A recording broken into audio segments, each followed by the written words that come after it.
ধরে দারুণ খরা ও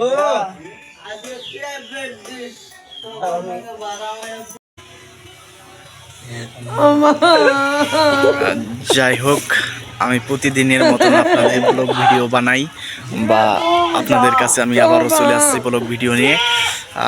আমাকে সবাই লাইন করো, কি বলে এটা আমি বুঝতে পারতেছি না। লাইক মারো, লাইক করো, তারপর হচ্ছে সাজেস্ট করো, আর সবাই আমাকে কি সাজেস্ট করো, বুঝতে পারছি কি বলে ওটাকে, সাজেস্ট করো আবার তারপরে কন্টেন্ট করো। আচ্ছা, সবাই আমার ব্লগ ভিডিওতে কন্টেন্ট করো। ধন্যবাদ সবাইকে।